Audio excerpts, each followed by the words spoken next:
Hello viewers. तो आज की क्लास में हम कंटिन्यूटी ऑफ ए फंक्शन से रिलेटेड एक इम्पॉर्टेंट और कॉन्सेप्चुअल प्रॉब्लम सॉल्व करेंगे, राइट। तो यहाँ पर हमें जो प्रॉब्लम दी हुई है वो है discuss the continuity of the function F of X is equal to cos inverse of signum of 2 times greatest integer of X divided by 3x minus greatest integer of X, right. तो यहाँ पर हमें ये function दिया हुआ है और इस फंक्शन की कंटिन्यूटी जो है हमें x इज इक्वल टू 1 पर टेस्ट करनी है, राइट। तो चलिए शुरू करते हैं। और सबसे पहले हम क्या करते हैं कि कंटिन्यूटी ऑफ अ फंक्शन की डेफिनेशन देख लेते हैं, right.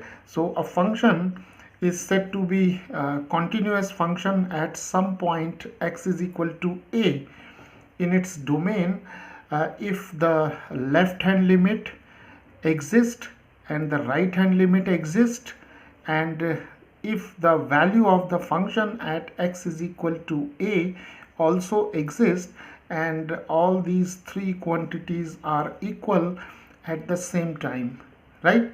So the function is said to be continuous if at some point, say a, which belongs to the domain of the function, right. Then the left hand limit exists and the right hand limit exists and both the limits are equal, and these two limits are also equal to the value of the function at x is equal to a, right. So here the point is a is 1, right. So here we are given that the point a is equal to 1. So we have to discuss the continuity of this function at a is equal to 1. So let us start. So viewers, सबसे पहले हम क्या करते हैं कि f of a निकाल लेते हैं, राइट। यानी कि जो फंक्शन है उसकी value a is equal to 1 पर कैलकुलेट कर लेते हैं। तो f ऑफ 1 क्या आ जाएगा हमारा, ये आ जाएगा कॉस इनवर्स, और हमारे पास है सिग्नम फंक्शन है ये, और 2 times greatest integer of x, तो यहाँ पर 1 रख लेंगे। फिर हमारे पास 3x है तो 3 टाइम्स 1 हो जाएगा, माइनस ग्रेटेस्ट इंटीजर ऑफ 1 हो जाएगा।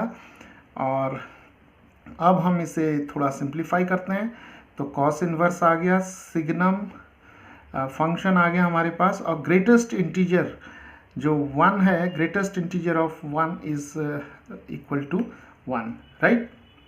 तो यहाँ पर हमारे पास 2 टाइम्स 1 आ जाएगा, this is 3 1s are 3, this is 1, and now we have cos inverse and signum of we have this is 2 and this is 3 minus 1 2, and now we have cos inverse and this is 2 and 2 get cancelled, so we are left with signum of 1, right. अब देखना है हमें कि signum of 1 की value क्या होगी, right. तो signum of 1 की वैल्यू जो होगी वो 1 होगी। कैसे होगी, जल्दी से इसकी डेफिनेशन देखते हैं। तो सिग्नम ऑफ y जो होता है उसकी वैल्यू +1 होती है अगर y ग्रेटर देन 0 होता है।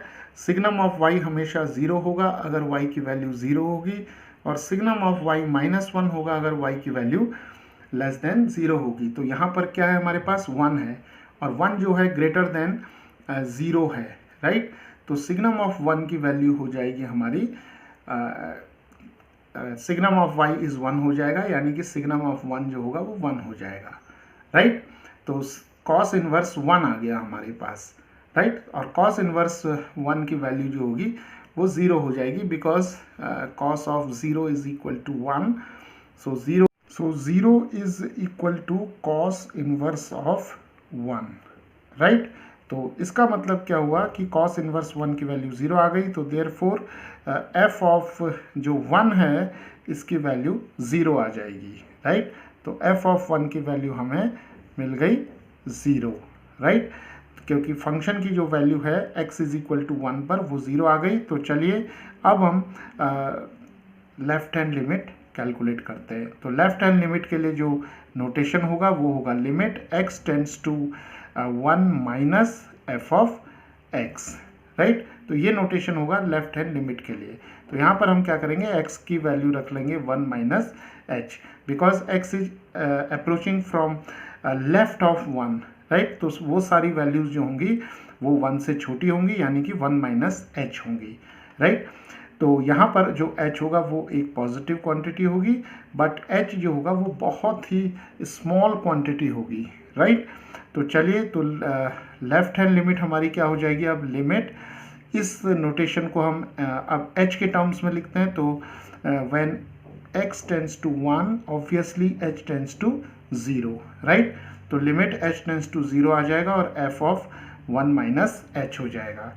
तो अब हमारे पास जो लेफ्ट हैंड लिमिट के लिए एक्सप्रेशन होगा वो होगा लिमिट h टेंड्स टू 0 और f of 1 minus h। f of 1 minus h कैसे निकलेगा, यहाँ पर x की वैल्यू 1 माइनस h रखेंगे तो हमें मिलेगा कॉस इनवर्स, और यहाँ पर आ जाएगा signum of 2 times greatest integer of 1 minus h divided by 3 times 1 minus h minus greatest integer of 1 minus h, right. तो चलिए अब हमें इस लिमिट को सॉल्व करना है। तो इस लिमिट को सॉल्व करने के लिए पहले हमें जो greatest integer of 1 minus h है इसकी वैल्यू कितनी होगी उसे डिसाइड करना होगा, राइट। तो देखिए 1 माइनस h जो होगा, ये क्वांटिटी जो होगी वो 1 से थोड़ी सी छोटी होगी, right. So 1 minus h is slightly less than 1, so but it is greater than 0 and less than 1, right. तो 1 माइनस h जो होगा 0 और 1 के बीच में होगा। तो ग्रेटेस्ट इंटीजर फंक्शन की डेफिनेशन से greatest integer of 1 minus h जो होगा वो 0 हो जाएगा, राइट। तो यहाँ पर जब हम 0 रखेंगे तो हमें मिल जाएगी left hand limit h tends to 0 cos inverse, और यहाँ पर आ जाएगा सिग्नम, और यहाँ पर आ जाएगा हमारा 2 times 0 divided by 3 times 1 minus h। ये 1 माइनस h ऐसे ही रहेगा और यहाँ पर हमारे पास 0 आ जाएगा, राइट। तो चलिए अब हम limit h tends to 0 calculate करते हैं, यानी कि इस h की जगह पर 0 रख देते हैं। तो रखते हैं तो हमें क्या मिलेगा, limit h tends to 0 cos inverse, और हमें मिल गया सिग्नम ऑफ, देखिए 2 टाइम्स 0 तो 0 हो गया, और यहाँ पर मिल जाएगा h की वैल्यू 0 रखेंगे तो 1 माइनस 0 1, और 3 1 ज़ा 3, तो 3 माइनस 0 हो जाएगा ये, राइट। तो अब हमारे पास आ गया limit h tends to 0 cos inverse of signum of 0 आ जाएगा, क्योंकि न्यूमरेटर में यहाँ 0 है तो 0/3 हो जाएगा जो कि 0 हो जाएगा, और सिग्नम ऑफ 0 की वैल्यू जो होगी वो हमारी हो जाएगी 0, बिकॉज जब y 0 होगा तो सिग्नम ऑफ 0 जो होगा वो 0 हो जाएगा। तो अब हम लिमिट यहाँ पर जो ये नोटेशन था लिमिट का, हम इसे यहाँ पर रिमूव कर सकते हैं। तो ये हमने यहाँ पर रिमूव कर दिया है, और अब हमारे पास आ जाएगा यहाँ पर कॉस इनवर्स, और सिग्नम ऑफ 0 जो होगा 0 हो जाएगा, राइट। तो कॉस इनवर्स 0 जो हो जाएगा वो हमारे पास आ जाएगा π/2, right, because cos of π/2 is equal to 0, so cos inverse 0 is equal to π/2, right. तो अब हमारे पास यहाँ पर जो लेफ्ट हैंड लिमिट है वो आ जाएगी π/2, right? So viewers, from this discussion we conclude that f of 1 is 0 but the left hand limit is equal to π/2, right? तो अब क्या होगा यहाँ पर कि ये फंक्शन ऑब्वियसली डिसकंटिन्यूअस हो जाएगा because f of 1 is not equal to the left hand limit, right? But here just for the sake of learning new things we'll calculate the right hand limit.